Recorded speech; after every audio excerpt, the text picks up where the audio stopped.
Halo, shalom semuanya. God bless ya. Aku mau bicara tentang street justice, teologi jalanan. Street justice ini aku alami jauh di awal aku pertobatan, saudaraku. Kalau teologi jalanan ini aku bertemu dengan seseorang, lalu dia wawancara, dia ingin membuat buku untuk aku. Dengan kesimpulan dia dari kita bertemu, kita berbicara, ya, kita ngobrol. Dia bilang, ini boleh nggak saya beri nama teologi jalanan? Karena pemikiran-pemikiran pastor ini berbeda, gitu. Ya, kebetulan beliau ini seseorang yang anak Tuhan, tetapi dalam kehidupannya itu banyak masalah ruwet, saudaraku. Di mana dia berjalan dengan keadilan jalanan yang dia ikutin karena ya memang pengertian dia, iman dia cuma segitu, saudaraku. Sehingga ketika berbicara dengan saya, dia mendapatkan sesuatu yang bisa nyambung. Walaupun mungkin nggak semuanya, tapi nyambung. Karena ketika saya bercerita, lalu dia mengajukan pertanyaan, lalu kita berdiskusi itu pemikiran-pemikiran yang berbeda, gitu saudaraku. Di mana nggak ada tembok di antara kita, nggak ada batas. Saya cuma bicara, saya mengerti masalah dia, dengan kekalahan dia, dengan masalah dia, dengan kesalahan dia, dengan tanda kutip, ya beberapa hal yang dia lakukan yang itu menjadi sesuatu yang menurut orang itu nggak benar, itu jahat, itu begini begitu. Ya, tetapi karena problemnya kita kan nggak tahu kenapa dia lakukan itu. Karena ada orang-orang yang masa kecilnya, budaya, dia tinggal di mana, lalu pembenaran dari budaya itu sendiri, kita boleh melakukan ini, melakukan itu, mungkin di negara, suatu negara itu tidak masalah, tapi di negara lain itu bermasalah, dari pola pakaian, pola penampilan, pola bahasa, say hello-nya, itu berbeda banget. Kita di Indonesia aja, di antara suku-suku ini terjadi perbedaan yang jauh berbeda, saudaraku. Di beberapa suku itu kebiasaan budayanya begini, beberapa suku itu kebudayaannya begini. Jadi menyangkut budaya itu adalah perilaku manusia. Itu yang bersentuhan, mobilnya manusia, berjalannya manusia itu berbeda-beda sehingga terjadi gesekan-gesekan. Namun ini semua juga terjadi di dunia rohani. Di mana di awal pertobatannya saya itu, saudaraku, saya mengalami the wall of the street. Daripada hal yang rohani, yaitu tembok-tembok yang dibangun oleh orang-orang dengan namanya tentang rohani, yaitu yang namanya teologi atau ilmu ketuhanan. Itu nggak salah, saudaraku. Setiap kerajaan pasti harus ada benteng, di mana untuk mempertahankan eksistensinya. Tetapi terkadang benteng ini saking tebalnya, saking besarnya, saking tingginya, saking luasnya, sehingga banyak manusia itu untuk mencari Tuhan nggak bisa nembusin benteng ini, nggak ketempunya yang namanya ketemu pintu kebebasan, the freedom of the Lord, dari kemerdekaan dari Tuhan. Itu nggak ada, saudaraku. Jadi singkat ceritanya begini nih, di awal nih, saudaraku ya. Saya dilayani, saya ketemu Tuhan deh, rindu Tuhan, ditanya gitu ya. Belum ketemu Tuhan, tapi rindu Tuhan. Oh, membara nih. Setelah diberitakan Injil 3 jam lebih, lalu ditumpangi tangan dengan bahasa-bahasa yang tidak mengerti, ya, derokan fanatik. Tiba-tiba saya tuh pengen Tuhan, saudaraku. Di awal, di mana saya mengalami sakit, lalu saya takut mati karena saya sekolah di sekolah Kristen, sekolah Katolik. Saya pernah asrama, pernah ke kapel, pernah ke gereja, walaupun cuma untuk pacaran sebagai lebih baik. Tapi saya mengenal nama Yesus. Saya mulai cari Yesus. Nah, setelah itu Tuhan atur segala perkara, tiba-tiba semuanya pokoknya bisnis yang hancur, saudaraku. Akhirnya saya pindah tempat, lalu saya menikah ya dengan seorang wanita, sekarang jadi istri saya. Nah, itu Tuhan atur segala perkara, di mana dari ketakutan mati itu akhirnya saya dipertemukan dengan Tuhan. Di mana sebelumnya 2 tahun itu saya ketemu okultisme. Karena sebelum itu saya adalah penyembah pesugihan, saudaraku. Ketemu orang-orang pintar, dukun-dukun, segala macam lah, saudaraku. Yang ya banyak 70-80% itu tipu dusta. Tapi ada yang memang mereka itu orang-orang yang dipakai iblis yang mengenal dunia, yang namanya dunia tidak kasat mata, yaitu dunia roh, saudaraku. Nah, singkat cerita ketika saya mengenal Tuhan atau dipanggil Tuhan, atau saya mulai membara karena disentuh Tuhan, ya, yang nggak ngerti sama sekali, saya cuma bicara bahwa Tuhan nyatakan kuasamu, aku mau sembah kamu. Yesus, kalau kamu memang Tuhan, kamu mau berkuasa, nyatakan kuasamu, aku mau sembah kamu. Nah, di situ saya mengalami banyak mujizat, saudaraku. Jadi setiap kali doa, ngomong, setiap kali ini terjadi sesuai dengan Alkitab lah. Padahal saat itu saya nggak ngerti Alkitab. Ya itu awalnya. Tetapi saya mencari yang namanya kebenaran. Yang namanya Tuhan itu gimana sih? Saya datangi gereja-gereja, saudaraku. Gereja di mana saya datangi, kantornya saya cari, namanya pastornya, saudaraku. Oh, ini kantor, iya, tolong saya bisa ketemu dengan Pak Pendeta, gitu. Oh ada Pak, ada keperluan Pak. Oh saya ingin konsultasi. Saya nggak ngerti bahasa konseling, saya ingin ngobrol. Lalu saya bertanya beberapa gereja, beberapa pendeta, ya, di mana saya itu bertanya itu ada yang marah, saya ada yang tanya, ada yang saya dengar, tetapi semua itu tidak membongkar masalah. Tidak ada eksekusi, tidak ada jalan, cuma firman aja yang dikasih. Bahkan semakin lama, semakin hanyut itu semakin banyak disalahin. Yang tahunya cuma kamu salah, kamu salah, kamu salah.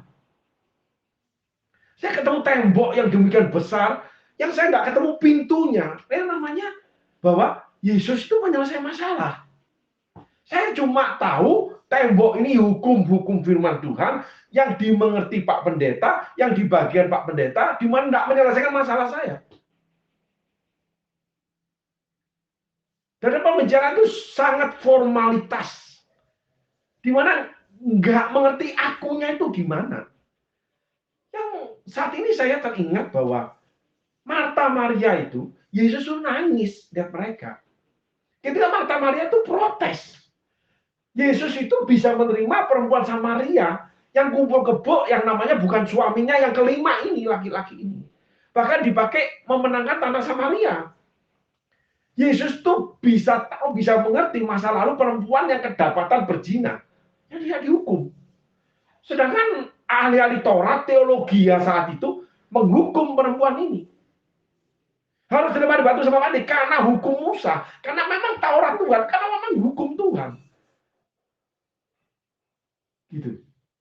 Sehingga Yesus melakukan, kalau bahasa saya saja, street justice. Eksekusi saat itu yang harus dilaksanakan menyelamatkan perempuan ini. Karena saya kembali teringat bahwa aku datang untuk orang berdosa, bukan untuk orang benar. Sehingga dia benarkan dulu orang itu, habis itu diselesaikan sama dia masalah itu. Tinggal orang itu mau nggak. Kalau nggak mau, kamu jangan berbuat dosa lagi. Yesus ngomong sama perempuan yang kedapatan berzina, kamu jangan berbuat dosa lagi. Hei perempuan, di mana mereka? Mereka sudah pergi Tuhan. Nah itu rahasia kenapa perempuan itu panggil Tuhan. Mungkin lihat mata kasih Tuhan.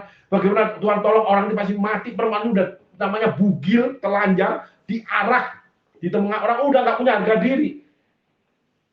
Tuhan selamatkan dia dari kematian. Tuhan juga menyelamatkan seseorang yang kerasukan setan di kuburan yang udah bertahun-tahun, yang udah tidak diperhitungkan manusia. Coba bayangin saudaraku. Ada orang gila bertahun-tahun di kuburan, udah nggak diperhitungkan manusia, entah makan dari apa dia itu. Yang dibelenggu oleh setan. Tuhan bebaskan, bawa sekian banyak murid, ya, puluhan, ratusan, mungkin pengikut juga ikut ribuan. Cuma nyelamatin satu orang. Street justice itu. Eksekusi keadilan Allah langsung berlaku atas orang itu.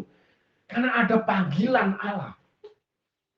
Yang pertama, kita selalu harus ingat bahwa kita dipanggil untuk dibenarkan, baru titik terakhir kita dipakai.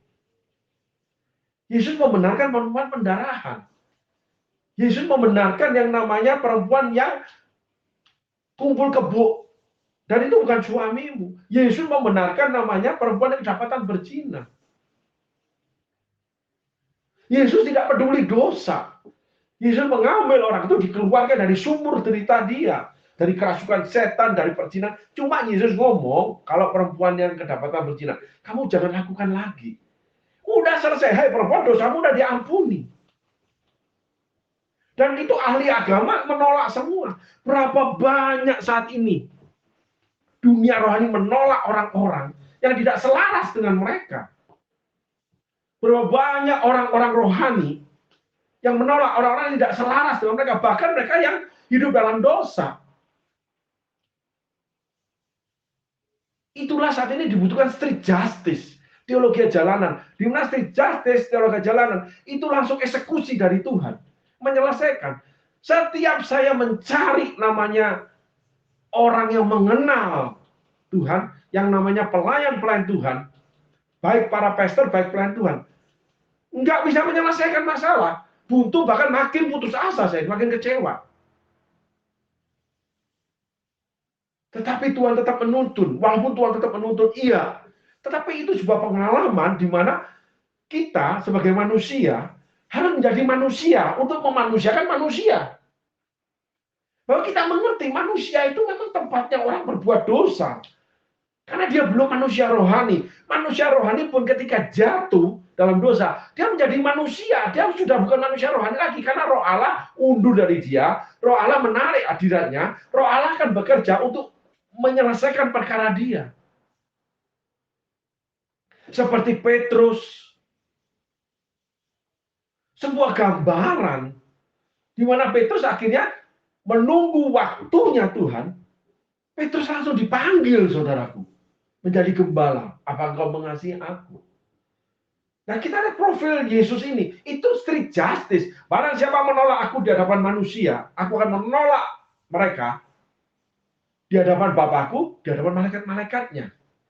Petrus menolak terang-terangan di hadapan Tuhan, di hadapan manusia. Sampai Petrus setelah menolak, dia lihat Yesus, dia nangis. Dan Yesus tidak berkata apapun, keadilan yang nama the wall, tembok kebenaran yang dibangun itu. Padahal itu firmannya dia yang ngomong loh. Seakan-akan Yesus menyangkali, tidak. Yesus mengadakan street justice yang namanya love justice. Hukum-hukum dan berkasih itu melewati segala sesuatu. Kalau saya bahasakan itu terbang tinggi, melewati segala awan. Menyelesaikan masalah kita, jangankan tembok manusia. Jadi teman-teman, hari ini kita belajar. Ada street justice-nya Tuhan. Apabila kau sedang berdosa, kau sedang di dalam jalan yang salah, kau jatuh dalam dosa, atau kau belum mengenal Tuhan, kau baru mengenal Tuhan. Street justice kan berlaku untuk engkau. Tuhan tidak pernah perhitungkan, Tuhan tidak pernah peduli. Bagi Tuhan dosa itu bullshit, semua itu setan kerjakan. Bagi Tuhan dia ingin menyelamatkan kita, ingin memakai kita pada titik terakhirnya. Walaupun nanti itu ada juga bagaimana kita meresponinya. Di-influence sama Tuhan. Influence itu adalah diisi, dipenuhkan seberapa kita membuka diri. Itu perjalanan yang berbeda lagi. Sehingga akhirnya saya menjadi seorang pastor. 30 tahun melayani Tuhan. Bukan sebuah kebanggaan.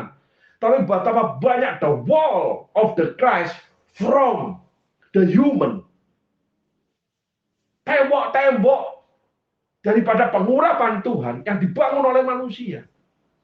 Seperti Yesus ditolak oleh umatnya sendiri. Ahli Taurat, orang Farisi, imam-imam. Mereka membangun kebenaran, mereka menolak street justice bahwa dia itu manusia biasa, tapi dia juru selamat. Jadi, street justice adalah memanusiakan manusia. Tidak mengerohanikan manusia. Nah, kita terjebak membangun yang namanya, kita mengerohanikan manusia. Jadi semua harus dirohanikan dulu. Tidak, manusiakan dulu. Manusia itu bukan dari roti saja, ada sajanya, saudaraku. Itu sudah saya dapati dari khotbah seorang hamba Tuhan. Manusia tetap manusia, daging itu tetap dikasih makan, kasih asupan gizi. Kalau nggak akan layu tubuh itu. Sedikit menyimpang, saudaraku ya. COVID itu sebenarnya membuat layu tubuh manusia. Ketika kita nggak bisa makan, segala indera kita dimatikan, termasuk indera perasa. Kita makan nggak rasa apa-apa, makan nasi kayak makan pasir. Itu dimatikan. Dengan apa? Kita nggak memberi asupan gizi. Karena ketika saya datang ke dokter, saya bilang, dok, saya ini nggak bisa makan, nggak bisa makan, dok. Dokter cuma ngomong satu, dan saya percaya itu suara Tuhan. Street justice Tuhan bekerja untuk saya. Kamu makan tuh hidup, kamu tidak makan, kamu tidak hidup. Tegas sekali dokter ini. Yang saya kenal 30 tahun lebih. 32 tahun tepatnya. Saya kenal dia. Tegas banget dia ngomong. Biasanya nggak begitu. Nyet, kaget saya. Nah, setelah itu saya makan rasa apapun tidak saya rasa. Sedikit menyimpang ya saudara ya, tapi ini kesaksian. Saya makan telur sehari itu 12 telur setengah matang. Yang tinggal diteguk karena nggak bisa ngunyah saya. Gitu saudara. Indra perasa saya mati karena saya udah di titik COVID itu kena delta yang saya itu sampai dokter bilang buruk. Ceritanya itu sudah 70% mati deh.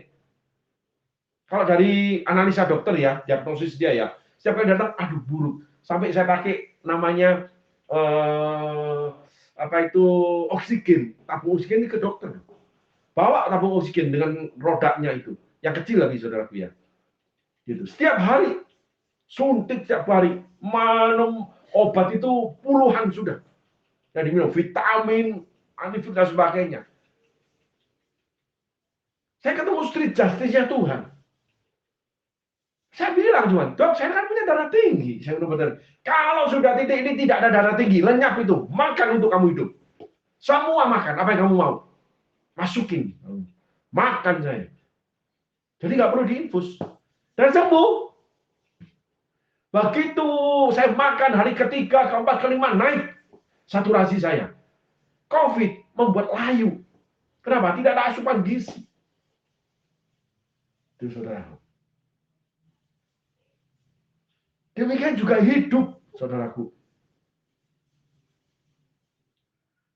Kita harus melewati namanya street justice. Kukan terbang, melewati semua tembok. Jadi semua darah tinggi, ya. Yang penting cuma satu, orang ini harus diselamatkan. Itulah Yesus ketemu perempuan yang namanya kedapatan berzina, yang kumpul kebo, yang dimana ketemu Marta Maria, dia menangis. Lalu Yesus mengajarkan sesuatu untuk mereka mengerti.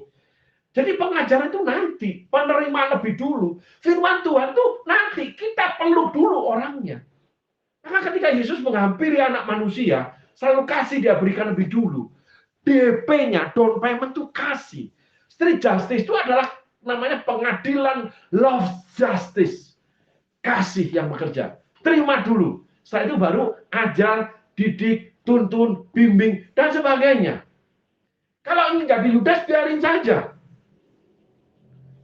Kalau ingin jadi Saul, biarin saja. Tuhan yang pada step selanjutnya, itu Tuhan yang akan kerjakan. Penolakan surga dengan penyediaan neraka oleh karena perjalanan hidup anak manusia. Kalau menurut pemakaian daripada sudut pandang street justice, saudaraku. Yang namanya teologi jalanan. Sebuah pengetahuan yang dibangun oleh karena dasar kasih. Bukan hukum yang diberikan. Sehingga segala sesuatu itu kita harus terima dulu. Itu street justice namanya. Rangkul dulu, peluk dulu. Ya, saya akan tutup dengan kesaksian. Semakin menjadi rohani, saya melihat banyak, termasuk diri saya sendiri, semakin menjadi rohana. Semakin dalam pengertian firman Tuhan, semakin banyak pelayanan, semakin namanya dalam pemakaian Tuhan, semakin menjadi rohana. Kenapa? Terlalu banyak batasan-batasan yang kita buat, tembok-tembok, the wall of Christ from the human, from a human. Tembok yang dibangun oleh karena pengurapan Allah oleh manusia, bukan oleh Allah. Jadi harus begini begitu. Dan lebih lucu lagi, saudaraku. Ini bercanda tapi benar ya, saudaraku ya. Ini terjadi orang-orang yang kurang mengerti. Ini dunia rohaninya ya, saudaraku ya. Yang menjadi rohana ya. Orang-orang dipakai pengurapan sama Tuhan pada zaman itu. Orang itu sampai bicara bahwa dia nggak mau salaman. Karena takut pengurapannya habis. Meluncur keluar. Ketika bersama sama orang lain. Ini hukum apa yang dipakai? Alkitab nggak mencatat. Penambahan-penambahan yang dibangun oleh karena pemakaian Tuhan, oleh manusia. Demikian juga yang namanya institusi-institusi rohani. Kepekaan rohani, pelayanan-pelayanan rohani. Semakin hebat dipakai Tuhan, semakin banyak tembok yang dia bangun. Nggak boleh begini, nggak boleh begitu. Sedangkan Love of justice itu menerobos segala sesuatu, menerima, mempertobatkan, membawa mereka pada Kristus, lalu Kristus akan pakai dia, Kristus akan didik, Kristus akan bawa. Jadi penolakan nggak boleh di awal, penolakan itu di penghakiman tahta Kristus. Nantinya Tuhan yang tolak dia. Amin, saudaraku. Inilah strict justice. Di mana setiap kali ketemu dengan hal rohani, malah kita itu putus asa, kecewa ketika di awal penghinaan demi penghinaan dilakukan. Oleh karena ketidakmengertian kejatuhan anak manusia yang mau ikut Tuhan. Banyak orang ingin Tuhan, tapi dia nggak tahu harus berbuat apa. Lalu dia berbuat pakai strict justice yang kedua. Bagaimana pengertian dia tentang firman, maka dia berseberangan dengan para imam. Yesus berseberangan dengan para imam. Para murid berseberangan para imam. Sampai saat ini tuh bisa terjadi. Kenapa para imam nggak pernah mengerti, nggak namanya turun ke jalan. Kenapa kamu lakukan ini? Yang namanya menuntun. Kalau boleh kita referensikan, itu hari ini Mazmur 23. Tuhan adalah gembalaku, membawaku ke air tenang, rumput yang hijau. Air yang tenang kita dimandikan, dikasih minum, dikasih makan, rumput yang hijau. Supaya tenanglah jiwaku. Tenanglah jiwaku. Tenang. Gitu. Nyaman bersama Tuhan. Baru dibentuk sama Tuhan. Permata yang ditemukan, emas yang ditemukan tuh dibawa dulu, ditenangkan, baru dibersihkan, baru dibentuk. Ada proses yang dijalani. Dan itu membutuhkan strict justice. Strict justice adalah love justice. Ya udah, terima dulu aja. Gitu. Itulah teologi jalanan. Nggak bisa kita pakai pedang firman. Nggak bisa pakai jubah kebenaran. Nggak bisa kita mengatakan namanya berperisaikan iman. Yang paling harus dipakai berkasutkan kerelaan memberitakan Injil. Walaupun kita sendiri harus memakai nama ikat pinggang kebenaran. Jadi kita ketemu orang kumpul kebo, ya kita jangan kumpul kebo. Dengan orang Yunani, aku berlaku seperti Yunani, tapi tidak menjadi Yunani. Paulus ajarkan itu. Sehingga Petrus itu terjebak di dalam the word of the Christ from a human. Dari seorang anak manusia. Kalau Petrus the human, dari namanya manusia. Kenapa? Karena Petrus terpengaruh, di dalam masih ada influence, ada isi budaya Yahudi, di mana orang Yahudi makan aja nggak boleh makan bersama dengan orang di luar Yahudi. Nggak ada Alkitab menceritakan itu. Petrus menganut itu. Di Galatia 2, ketika Petrus makan bersama-sama dengan saudara-saudara, orang dimenangkan, murid-murid daripada Paulus. Ketika Yakobus dengan saudara-saudara yang dari Yerusalem datang, Petrus menyingkir. Takut dia. Takut. Petrus menganut paham itu, menyetujuinya. Sehingga Paulus mengatakan, dengan terang-terangan aku menolak Kefas. Marah Paulus. Dia lakukan strict justice. Dia namanya adili saat itu, Petrus. Dan Petrus diam, tidak bisa ngomong. Kalau kamu aja yang Yahudi tidak memikul keyahudian kamu, kenapa orang di luar Yahudi kamu suruh pikul? Munafik kamu. Barnabas pun terseret kemunafikan mereka. Baca Galatia, saudaraku. Dengan terang-terangan aku menolak Kefas. Barnabas terseret kemunafikan. Dikatakan munafik, dan Alkitab membenarkan itu. Munafik. Seringkali semakin rohani, semakin rohana kita ini. Kasih kita tinggalkan. Cuman taunya saya benar. Menjadi orang kudusnya Tuhan, tapi agamawi. Sedang awalnya kita menyebut orang agamawi. Tidak ada orang pertama kali mencari Tuhan itu jreng tahu Tuhan. Dia bisa melakukan firman, tidak ada. Petrus gagal ketika melayani. Petrus gagal ketika belajar, ketika dia namanya menyangkali Yesus. Petrus gagal dengan imannya ketika berjalan bersama Yesus. Kegagalan itu adalah menu sehari-hari di mana dibutuhkan strict justice-nya Tuhan. Love justice. Teologi jalanan yang kadang kita anggap menyimpang itu. Segala sesuatu tanpa kasih tidak ada manfaatnya, tidak ada gunanya buat kita. 1 Korintus 13. Kamu bisa bahasa malaikat. Kamu punya iman memindahkan gunung. Karuniamu sampai kamu bisa bahasa malaikat itu.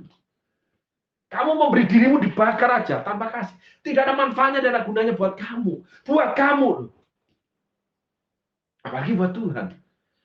Saudaraku, hari ini kita menginjak fase pertama tentang street justice. Kebebasan mimbar. Kebebasan berkata-kata. Tapi untuk memuliakan Tuhan. Dengan dasar firman Tuhan yang memang kita ada. Yaitu penerimaan akan kesalahan. Di mana love justice yang harus bekerja. Bukannya tembok-tembok kebenaran yang kita bangun. Seperti yang namanya orang-orang Yahudi.